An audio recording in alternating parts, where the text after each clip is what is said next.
Welcome everyone. We got Sunir here from AppBind. He's got a lovely session, how agencies escape the scalability trap. I used to be an agency. It was a scalability nightmare. I'm a software company now. It's a little bit easier, but Sunir has it figured out. He's running the Cloudware, the SaaS Cloud, the SaaS Cloud Software Association. That's a mouthful. Good. Say that 10 times fast. And he's got a bunch of agencies as part of that association, and so he knows pretty much everything there is to know. So I'm just gonna pass it off, and I'm gonna let the master of scalability take it away. It is a mouthful. We're not going to talk about the association, but I will talk about drinks because that's more important. What do you say?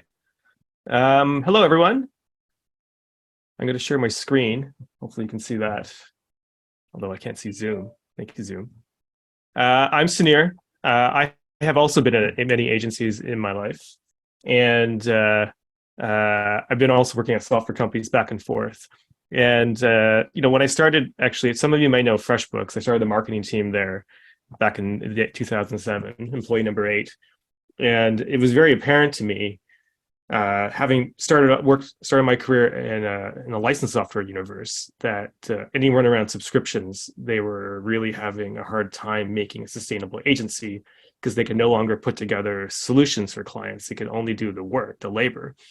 And like the interesting thing about being an agency is like we're kind of on a treadmill all the time of trying to find another client, because when you start selling only labor, it's only business you can't scale, because revenue means more payroll, and payroll is a liability, so you need more revenue the next month. And so the more revenue you have, actually, most agencies find the higher risk they have. And I know a lot of agency owners of very large agencies who are, stay up all night freaking out about whether or not they're going to make payroll the next month, which is the exact opposite of what you would expect from a company with high revenue.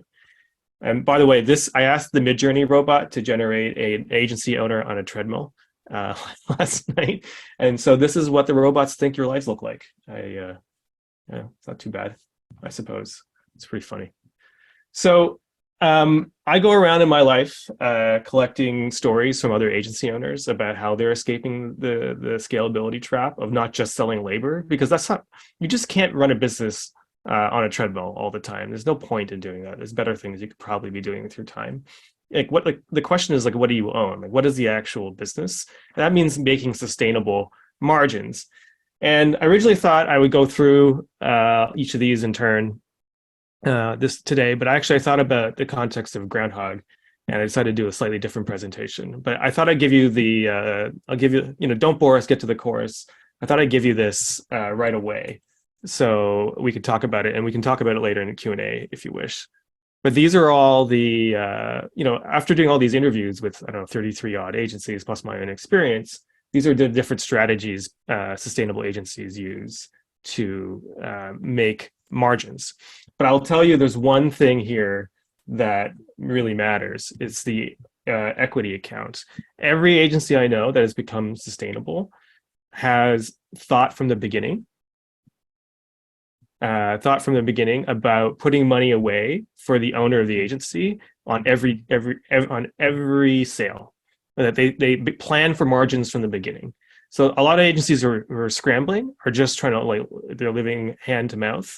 A new client project covers the payroll. They're not really thinking about building a business. But the agencies who are stable are actually every invoice that comes in, they think this percentage will go away and be stored into an equity account that shall never be touched, right? So that they know that they're planning for margins. And if they can't make that margin, they try to change the business accordingly. That is probably the most important one lesson you can take from this slide, we could talk about this endlessly, but that is the one I would drill into your heads about being sustainable. Because once you do that, everything else becomes obvious, you have to do it this way. So in the pipeline, you have to have a sustainable pipeline, and there's lots of strategies around that. Either having a partner pipeline or niching down. You need to, think about selling in a more focused way. A really good metric is your turn-away rate, is what percentage of your clients are you saying no to? You have to have it above 20%, because you can't weather a downturn in the market if you're saying yes to everything.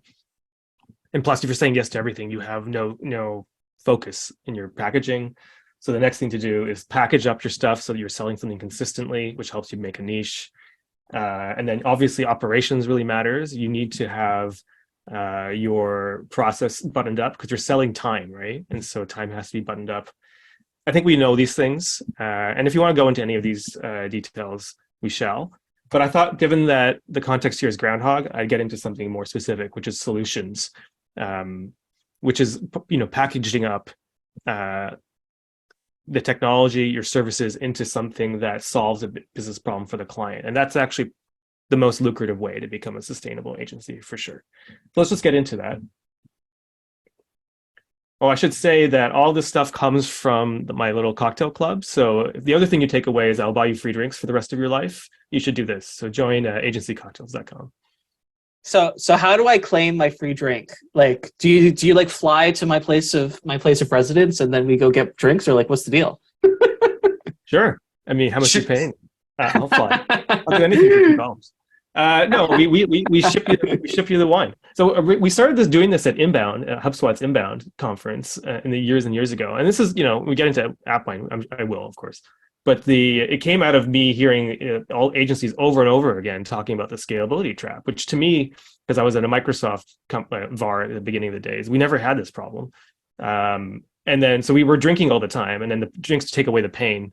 But I thought I'd build a software product that might be every agency understands that. Yeah. Well, now that Canada Health says you can't drink anymore, thank you, Canada Health. I can't believe they did that.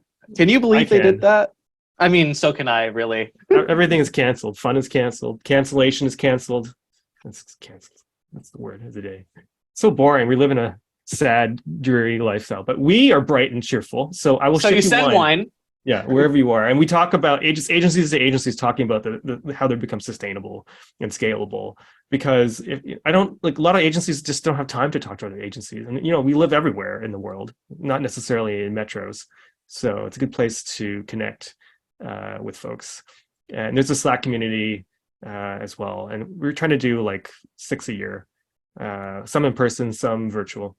It's a really good way to talk about the business of agencies with other people. So if the other thing you take away besides having having an equity account, which you should be having as an agency owner, and if you don't have a CFO or an accountant telling you that, you should get one of those. It's another good lesson.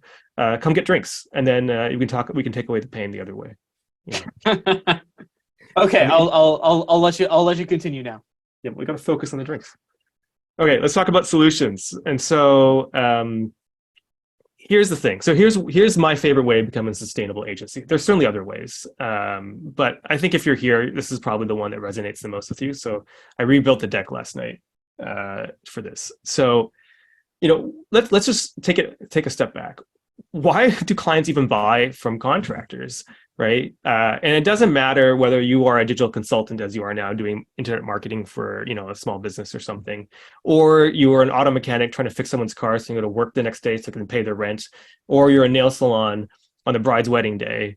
Every single client, really, 80% of them hire us contractors for one reason. They just can't solve the problem themselves, and they're freaking out. They're always freaking out, as we know. Clients are always anxious.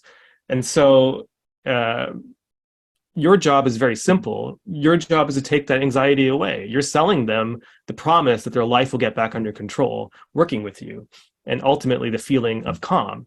And if it helps visualize it for a visual person, this is how I always in my head think about my clients, is like their mind is a scrambled spaghetti mess, and my job is to simplify their lives again so that their feeling is that they feel like their life is back under control. And that's like the fundamental purpose of contracting. I sometimes think of ourselves as the client's therapist, because they can't talk to their staff really about how they feel. They have to be leaders. They can't talk to their business partners sometimes because they're afraid that they're failing, and they can't talk to their investors. They can't talk to their customers, but they can talk to you because they pay you and you're only going to listen. And your job is to make their lives easier. So if this is the fundamental promise, then it becomes easier to understand what we're selling, which is, you have you're a trusted expert. That's why they came to you. In this case, with digital marketing technology, and you're trying to deliver a result, a high performance, reliable result that the clients can rely upon to get their lives back under control. So I have a story about how I learned this lesson, and it was I got fired by a client. I love this story and I hate it because every time I tell it, I have that pit in my stomach about what happened. So here's the deal. I was doing analytics consulting, so conversion rate optimization. And I was mostly selling to SaaS companies. This is my first e-commerce client, a Main Street business. He was making a line of clothes. He's a fashion retailer. He's building a bricks and mortar store, and I was working on the e-commerce site. And I wanted to onboard him onto new analytics software, right? A/B split testing, tracking, all this stuff. And he's every Monday he said, sure, I'll sign up for it for you, because I didn't want to buy it on my credit card. It's expensive, and it's all his data and all that usual stuff we go through while we get clients to sign up for things. But he didn't care. He was building a store. He's making a line of clothes. So sure enough, 3 days from launch, he noticed there's no phone number on the website still. I mean, that was going to be talk desk, which you didn't sign up for. And he asked me, Sunir, what gives? It's well, you didn't sign up for anything. I said, you let me have it. He got me on a video call. We signed up for 2 things. You click here, put your password in here, you click here to email. Click that to email me. Oh man, it was brutal. One of his last 72 hours signing up for 2 subscriptions with me like a child. And he said to me, Sunir, my plumber is not making me buy my own pipes. When you started making me take care of things for you that I expect you to take care of for me, I knew I can't rely on you. And I was like, that's brutal. So I ended up buying the remaining subscriptions, worked all night to deliver so I can get paid. And then I canceled my credit card because I didn't know if he was going to kick me out of the accounts. I didn't want to get the recurring charges. And this was a nightmare scenario, but I'd heard it so many times at FreshBooks. And I had this idea for AppBind. So I called this guy up a month later, and we actually had a good relationship, to be fair. This was just a feeling right at the end. And I asked him, I had this idea for AppBind. I asked him entrepreneur to entrepreneur, tell me what your experience was. And he was happier at this point because the project had launched. So he said, sure, Sunir, look, you slowed the project down. You wasted my time. You confused me. Everyone else was waiting around you. I couldn't even plan. He's like, didn't you have to do an all-nighter? I don't know how you can run a business without planning your own time and controlling your own time. Yeah, fair points.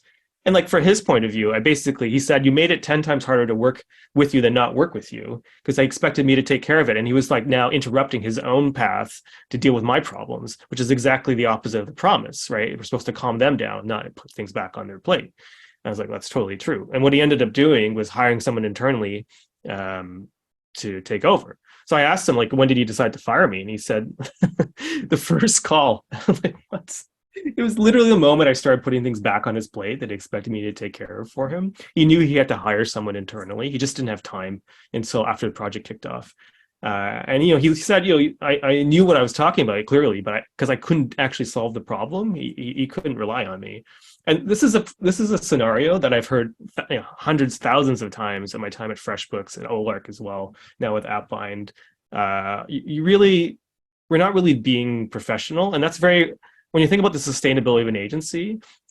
In the old days, we used to keep clients around for 10 years because we built solutions out, systems out, and then we'd go and call them up every quarter, every month to see if we can help them out, upgrade, maintain it, and then sell them the next system. But if we're just doing the labor inside the technology, we're like a hamster in a wheel, then the software company basically takes the customer and we just hand them our customers, and that's not very sustainable. So you have to get into this idea of being a solutions partner, right? And ultimately you end up failing yourself, right? I couldn't plan my own schedule. I couldn't get the tech I needed to deliver these impressive high quality results. I ended up paying for it, taking financial risk. I got my credit card stuck in the client subscription. I ended up getting fired. I had no recurring maintenance contract. I couldn't land and expand. First it was going to be analytics, and then it was going to be conversion rate optimization, and then the ad accounts. I couldn't get anywhere because I had stopped myself from being a solutions partner and becoming a hamster in the wheel. So this is one of the lessons that I can impart upon you, especially for this context, that we're also technology companies. Even if we don't write a line of code, we're putting together systems. And the plumber analogy is apt. A basement waterproofer, that's a high value result. My basement is wet. I hire a plumber to solve a thing that I need right now, which is a dry basement. I don't care about the pipes. I don't care about the pumps. I don't care about the check valves. And God help that plumber if they send me to Home Depot to buy my own pipes. But that plumber puts together these parts in order to deliver the result, which is, a dry basement. And there's different solutions to that. I have a sump pump and a French drain. I have an inner membrane in my house, but other people might have weeping tile on the outside, grading. There's all sorts of solutions. You as a contractor, your job is to, as an agency, take action, that's the name, for a customer and make a custom solution, hence the name, out of all these different possible solutions and find the right one to fit the client, right? That's your job in the market. And that's a very sustainable position. But the problem we all have is if we're not actually taking on the burden of these tools. I mean, I'm sure people here around Groundhogg are, but there's probably some tools you aren't. You end up in this problem where you don't own anything. And I was talking with my podcast with one of these HubSpot agencies, like they're tiered up, like platinum, diamond, emerald, whatever they're called. And this is the beginning of the pandemic, and he was losing clients, right? And he realized he didn't own anything. And it's like, he's like, what do you mean you don't own anything? You have a great brand, you have all these staff, you have this client, like book of clients. He's like, no. We're just the hamster in the wheel. We're just selling the sprinkles on the donut. I was like, what do you mean? Well, the donut is HubSpot, but we're just convincing the customer to buy that donut. That's it. And then, we take the pennies on the sprinkles, but HubSpot takes the donut. And I was like, well, that's weird. Because that's not how it used to be. Like, the client that doesn't necessarily want to buy like the technology. They want to buy the result. They want leads. They want more revenue growth. That's what they're buying from you, right? And that's the donut, really. It's not the CRM, right? And so that's really what your position is to them. So like, a lot of agencies, I see their websites and they kind of really position themselves more like their technical skills, like SEO. I call them the 3-letter acronyms: SEO, SEM, PPC, these kind of things. But if you want to be more sustainable, right, then can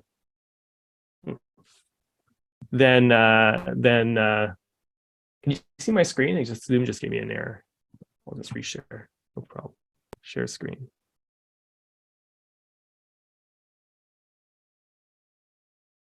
All right. Maybe it isn't. There we go. So like, how do you position yourself? And, AIDA, as we all know, is a good way to think about it. So, just thinking about positioning yourself, instead of talking about your technical skills, like I do marketing automation, I do email, right? You want to organize around that promise you're giving the client of giving them, you're a trusted expert, delivering them a high performance result, right? And really what you're selling them is that idea of calm and control back, because that's what they're buying. That's the only reason emotionally they're reaching out to you. They may cognitively think of it a different way, which is how you get what the result is at the top, but emotionally you got to hit that calm and control. And the promise is your technical expertise is why you, but the defined deliverable is what they should expect as a result from you that will prove that you are an expert. So here's an example. A customer just wants scalable revenue, and you're going to do it using ads, right, for B2B services or marketing automation. What you're going to say to the client is that we'll take care of it for you. We know what we're doing. We'll do the creative, we do the ads, we do the conversion, we'll set up your marketing automation. Everything will be done, right? And we can do that because we're certified, experts in Facebook, LinkedIn, Groundhogg, whatever. And then you have to give them a defined deliverable. So, just like someone came down, your plumber came to you to do the basement waterproofing, they would start by doing a site visit and offering you a quote. That's a defined deliverable. So you get to know that person before you get to know them. One of the best strategies for an agency is to sell teaser packages. Most of you probably do this, like some initial consultation, some small getting to know you. It's really coffee dating, right? They're kind of dating you. And so it's good to start with something small, like an ad audit in this case. Then you deliver a strategy, which proves that you know what you're talking about. And then you sell them package after package. That's pretty, and you're not selling work, you're selling results, right? And the more you sell results, the higher value your retainers are, and the more margins you end up having. Because, if you're selling the input work, you're selling an expense to them, right? Your labor is an expense to the project. But if you're selling them revenue, right, then you take a percentage of revenue because that's a result.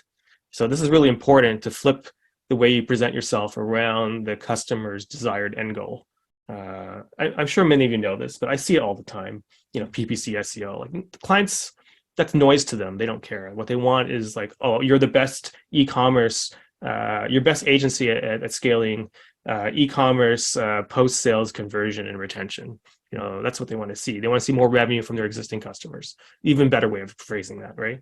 We'll get you more revenue from your past customers, using marketing automation. Even better line. So then a lot of people ask me, how do you fit this into your business? So if you haven't been packaging up your stuff so far into solutions, well, I'll tell you, you probably already know what to do. Every agency should be creating standard operating procedures. This is like SOP. This is what on the map is. But if you don't have a standard operating procedure for everything that you're selling, you're just selling chaos. And then you're chaos internally, and you can't even organize your bench, your team, so that they're getting more efficient.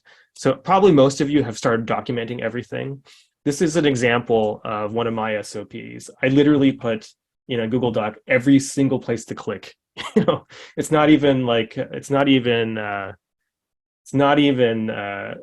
room for error, no thinking, because the problem is even if it's myself doing this again 6 months in the future, I'm not going to remember how I did this. I just want to know where to click so I don't have to think about it again. This is a level of detail that matters. And one of my mentors, he told me, do this from the beginning, even if it's just you. Because 6 months down the line, you're going to need to remember what you're doing. But what you'll find is in your standard operating procedures, you start organizing, and if you organize it well, you start seeing repeating things come up. And those become the things that you can productize and package up and focus down on. And those become, and you can also measure the time tracking and inputs and cost against each of those projects to find which ones are most profitable. And then just make your agency that. Like, just do those things and do them really well. That's how you find where the profitable work is. So if you don't have SOPs yet, start them. And if you do have SOPs, you can dig through them to find actually where the systems and solutions could be for you. And I know, like, one of the issues that comes up all the time is, how do you deal with the subscriptions? Like, how do you onboard a customer? This is the problem I had onto the billing. Well, I went crazy enough that I ended up building a company. So here's a quick idea what AppBind is. So, why subscriptions get you stuck. You can't create accounts the clients own because that's hard. They have to own their own data. They have to approve it. You have to transfer the accounts. That's difficult by itself. And then the billing is the worst. You're in the middle of the financial risk. You have to do all the expense tracking. You want to make margins as well. So what I ended up building was AppBind, which is a subscription manager that allows you to take control of the onboarding. And the way we do it quite cleverly is we issue you virtual credentials, like a subscription's email and credit card. So we create a shared virtual email and a shared virtual credit card. So you can sign up for anything on the client's name. And the credit card is cleverly not funded by the client in advance. They put a deposit down for the project, and we issue credit cards out of that deposit. And because these are recurring subscriptions, that deposit just tops itself back up, like a Starbucks card or a Subway tap card. You've been on the metro. It just tops itself back up to handle recurring charges. So this allows the client to delegate all the work of dealing with the vendors to you, but then they own everything. Everything also looks really professional from their point of view. So you're like calming them down. You're building a stack, but they own it, and you're managing it. You can also add your markups, all the things that a professional contractor would do, just like a plumber would buy all the parts and then mark it up with their value add. Same thing you would do, right? And God help you if you have anything on your own credit card, you can get it off into the client, so your cash flow is not at risk. That's another thing that AppBind will help you with. Okay, so what do you say to your clients? Well, if you're not used to selling solutions, the most important thing to say to them is, I'll take care of it for you, because that's the one thing that they wanted. They don't want to think about this problem anymore. They just want it done and off their shoulders. That's the promise, period, right? And then if you even make it even more specific, because they want it done yesterday, is if I want it done, I want it done immediately. I want to get it done quickly. I want it done correctly. And that's what you're going to say. I'll set it up. I'll get it integrated. I'll get it run quickly. I'll do it properly. And the one thing that scares them is, because the software and the data is not under their control, is that you have control of it. So you just tell them, you acknowledge that, well, it's good. And because it's your business and your data, I'm going to organize it. If you use AppBind, a subscription manager, so everything is organized in one place and you'll own everything that I do. Or if you don't use AppBind, sadly, then you put it all into some password manager or a spreadsheet, so that they always have control of what you're setting up. Let them delegate the work to you, and then give them the trust that they're not at risk. They'll let you do so much more. Believe me, there's no value in holding the tech stack hostage, because if you don't do that, the customer, you become their therapist. They'll keep dumping work onto you because they can actually trust you. This is what we see at AppBind. I was surprised how expansive the work became for the agencies on us, because once you establish this trusted relationship that you can delegate the work to the agency, but they won't hold you hostage, they'll keep putting more work onto your shoulders. It's amazing.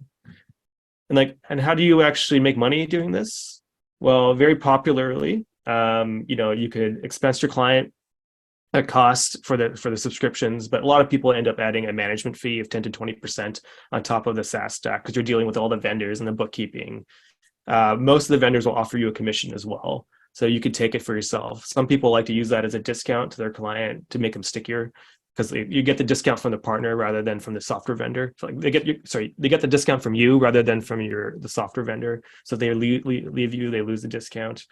Or you could also just put the client on a retainer and include the costs as part of your cost of goods sold. But then the stack get buried in the value that you're offering, which is sometimes somewhat easier for the client sometimes to say, I'm spending $5,000 a month to get $25,000 of new revenue a month. It's easier for them to think about sometimes. And then finally, I'll say one thing about sustainability and this path that I just threw back in after refactoring this deck. I think it's valuable to point out that if you go down the path of focusing around building solutions out of technology, these software companies have a lot of customers. And one of the most effective, sustainable pipelines I've seen from agencies is they became partners of the software companies and got a lot of clients. The problem is that the software companies, they don't know who you are, and they have no way to knowing who you are. And so they usually use affiliate programs with these referral links to track you. Now, God help you if you put a referral link in front of a client, because it's so unprofessional to make them buy their own software and then give you a kickback. It's like a plumber sending you to Home Depot and then asking to use their contractor ID because they're short and they want to take their wife out for dinner on Friday. It doesn't make any sense. It's so unprofessional. But if you sign up for the client, do all the onboarding, you can use your own referral links. And if you use AppBind to manage it, then that becomes even easier because the financing is handled for you. So it's actually worth, if you're going down this path, partnering with the software companies by signing up clients, managing it for them, showing the software company, pointing out, hey, I have this client, I have 5 clients. When they have another client who needs help, they'll reach out to you because they're like goldfish. Whoever last talked to them is whoever gets the client. And also, they often have co-marketing for agencies or directories that you can get into, and this could actually be a significant change to your business. So like all the HubSpot. Speaking of HubSpot, top tier agencies they're driven leads from HubSpot. Groundhogg obviously has a huge number of customers as well, and there's other products like Typeform or whatever. Lots of products can send you clients as well. So with that, I will say again, if this didn't generate anxiety, or you just enjoy drinking and hanging out with agencies, agencycocktails.com, sign up for that. Or email me infinite number of questions. I kind of skipped over the other cool stuff because I thought I'd focus on Groundhogg, but sunir@appbind.com, or let's just have questions. So there we go. Well, thank you for sharing that, Sunir. Very helpful. Did people get value in the chat? Did we get value from that? I think we did. Well, they got free drinks. They got free drink. Yeah, that's value. That's value. This is like the British Royal Navy. Once I buy you a drink, we're friends forever. That's how it goes. You're gang pressed into being my friend. That's all it's for. Well, I want to thank you for taking the last half hour out of your day, Sunir, for spending some time with us and sharing your value with the Groundhogg audience. It's immensely helpful, and I want to thank everyone that attended today's session for taking the time out of their day to listen to Sunir, and hopefully you got some value out of it. At this point, I'd love to open up the floor to any questions that anybody has. And Sunir, if you could just post any links, so for agencycocktails.com as well as AppBind, if you just want to drop those in the chat so people can get there. I'm going to open the floor to any questions that people have for Sunir. Paul Northcott says that was a great talk, and so Paul Northcott loved it. So awesome. Thank you. Okay. If there are no questions, then what we can do is the recording for this will be made available. And there is a half hour left over in the other session, Maestro doing video marketing content. So it's exciting stuff. I hear that he's a really animated presenter. So you can go check that out. Sunir, any parting thoughts or closing thoughts that you want to share? Yeah, I mean, I only really got into like 2 or 3 of these issues around like solutions to the sustainability trap. So there's a lot of ways out, obviously. So if you guys want to talk about other things that are more in your vein of your agency, reach out, sunir@appbind.com. And then, we have a Slack community for the agency cocktails as well. Well, I don't know if you're prepared, but I kind of jumped in because I sensed that you were sort of wrapping up. But I mean, there is a whole like 30 minutes if you want to dive deeper into any of these other topics. Just off the cuff. Just off the cuff, totally unscripted. All right, fine. Riff. Okay, I will say there are a few key things here that.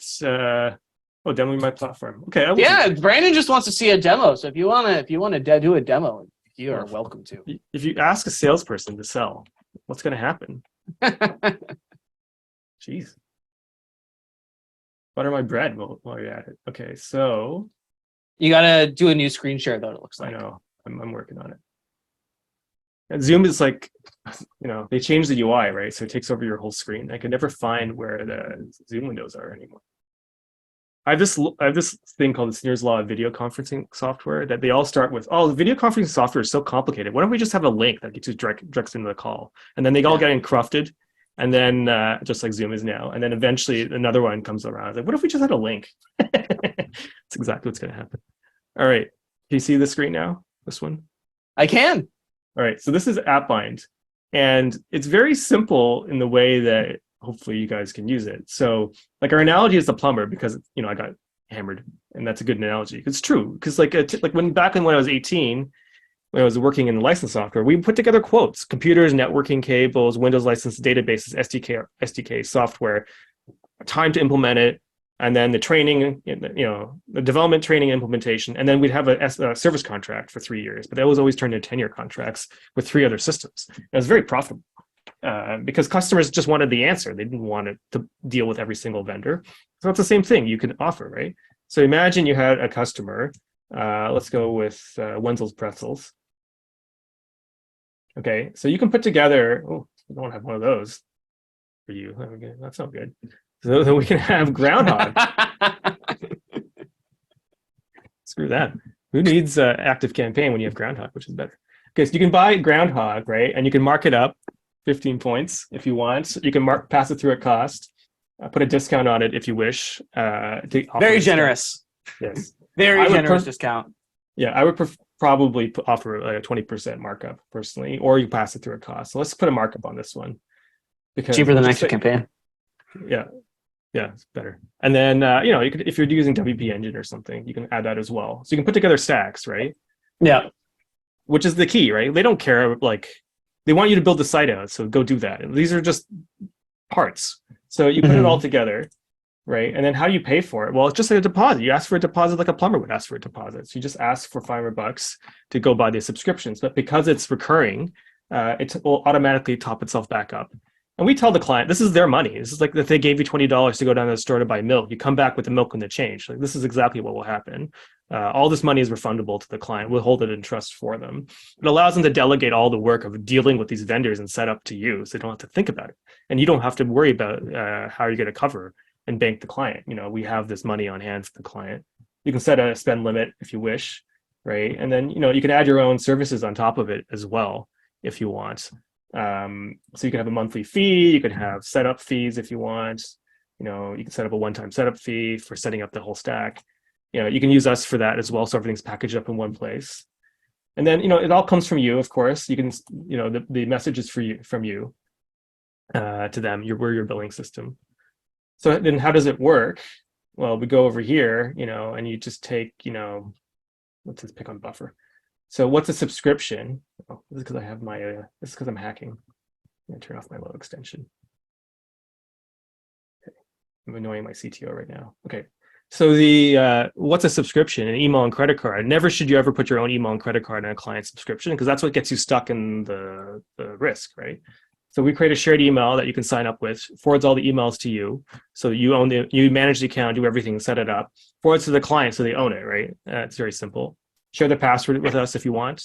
And then we issue this virtual credit card, because you should never, ever put your credit card on a client subscription. That's crazy.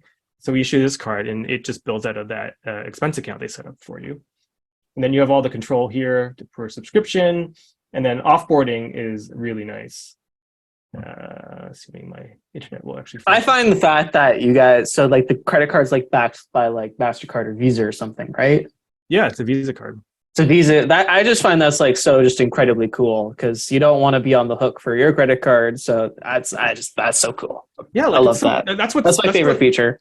That's the anxiety that kills us as agencies. But like that's weird as a contract. And we've been contracting for 12,000 years as humans. Like, there's Sumerian tablets explaining you're paying for this much, so I can go get a ship and go get your grain for you.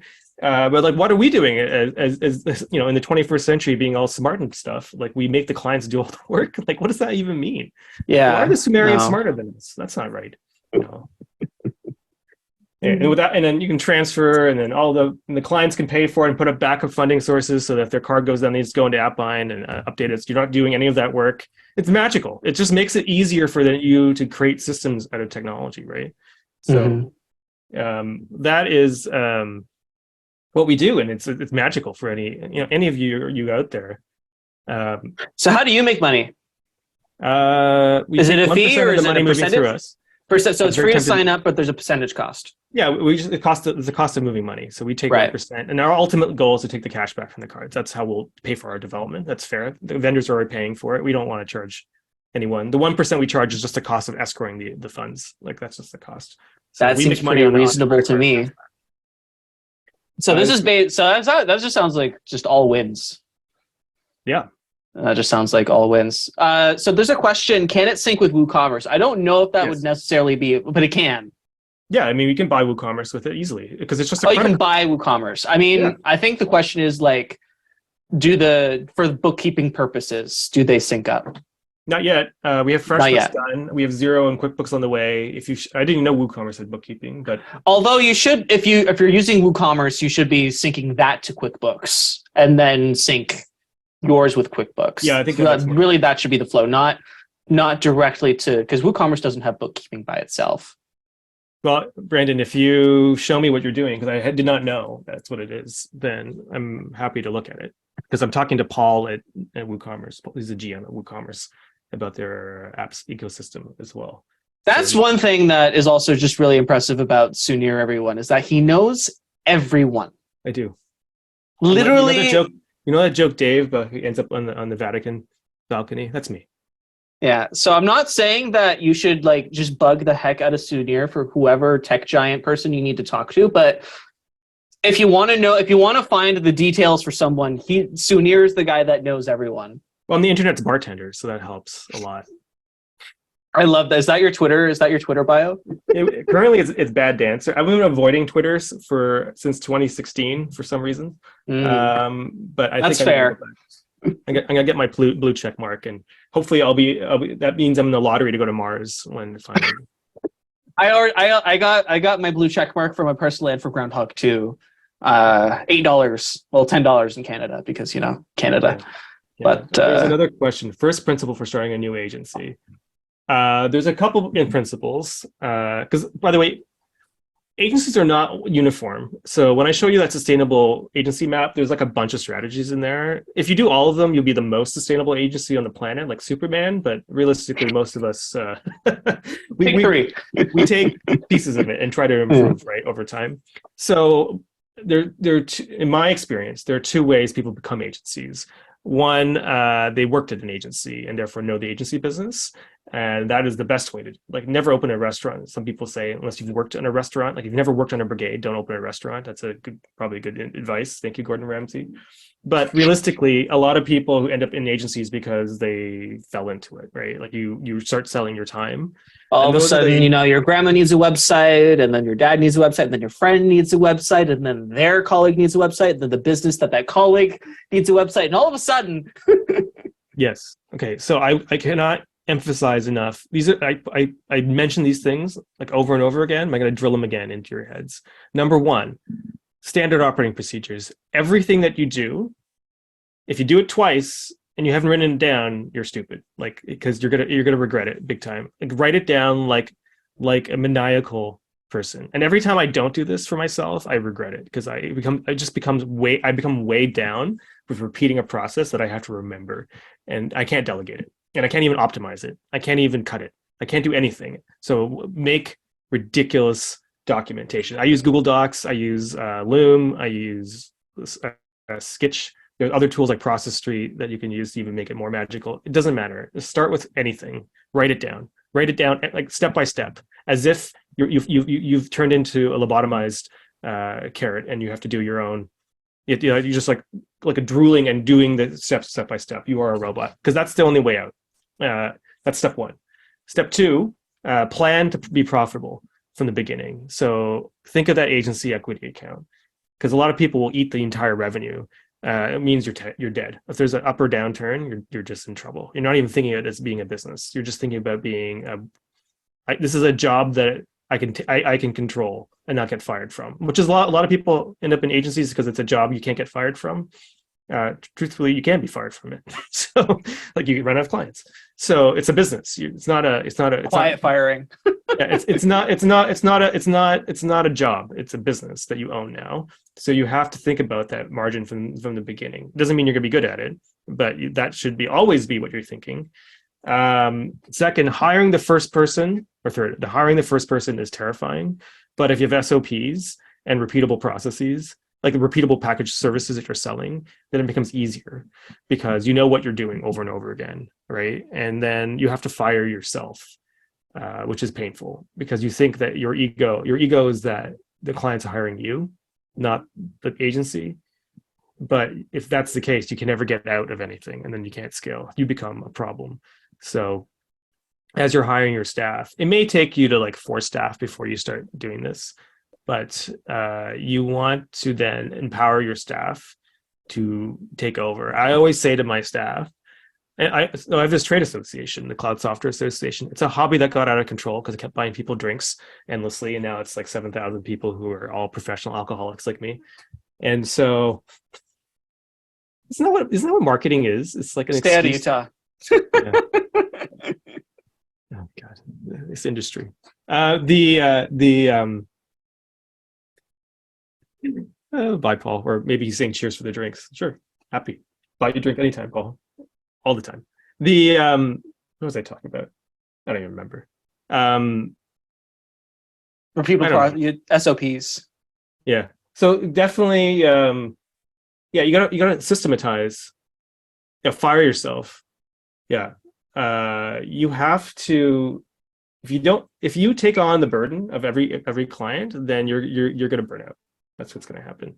And actually, this agency, the client I got fired at, I was actually the opposite. Is you end up thrashing. So I was actually subcontracted to another agency, and that owner was crazy. He'd way overloaded. He had like 20 clients during the weekly sync. He'd have Harvest open with like 20 timers for every client, and as he was switching mid-sentence, he switched the timer because he was tracking every second per client. And it's like, what are you doing?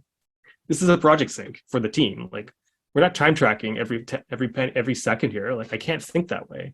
But he was manic, and he would overload, and the clients would be in chaos because he made money, but he was also miserable. And if you're miserable, you're going to lose your staff too. So you have to also think.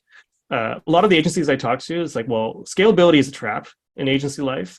Also, when is enough, right? You don't necessarily need to be a 100-person agency. You need to be sustainable. So if you have that equity account, that's good. If you fire yourself and let other people take leadership positions. Oh, this is what I was saying. So I have this trade association, and so we hired a managing director, and it's a hobby, right, for me. It's a side project. I don't want to own it. So we hired her, and she thought, well, she's going to report to me. And I was like, nope, you're the boss now. I report to you.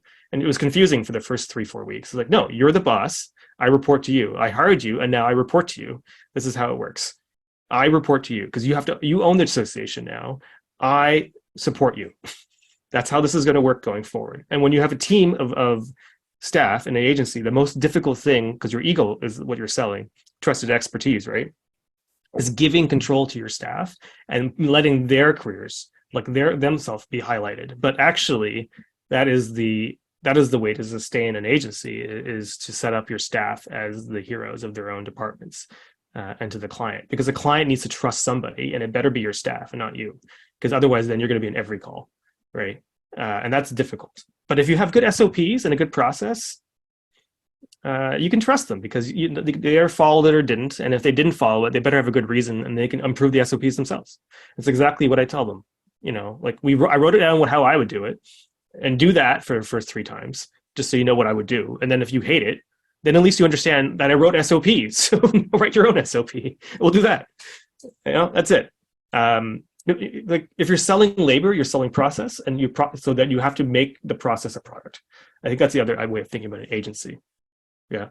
And that's why solution selling, building technology, because that's the way you leverage your process. Like this is what Groundhogg does, right? It turns WordPress into a marketing machine, right? What a leverage you could do with Groundhogg, but if you didn't have Groundhogg, you couldn't sell the marketing results. So technology is another way of turning process into a product, because you have technology, you can do it instead of people. So that's why you have to include the technology as part of your sale to the client, because that's part of the result.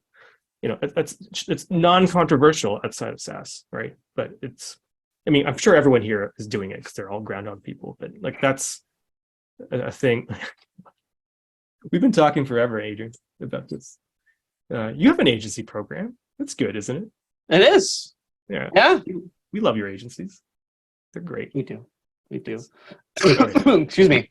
Well, that seems as good as a place as any to start wrapping it up. So unless there's any questions, does anybody want to get some last minute insight from Sunir? He's the guy that knows everybody and knows anything there is to know about agency life and scaling. And so this is sort of like your last chance here.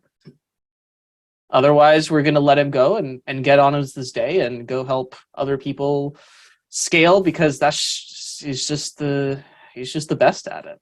You either scale or you drink. That's with me. That's it. Those are the things we offer. All right. Thank you, Adrian. I appreciate it. Thank you, everyone. All right.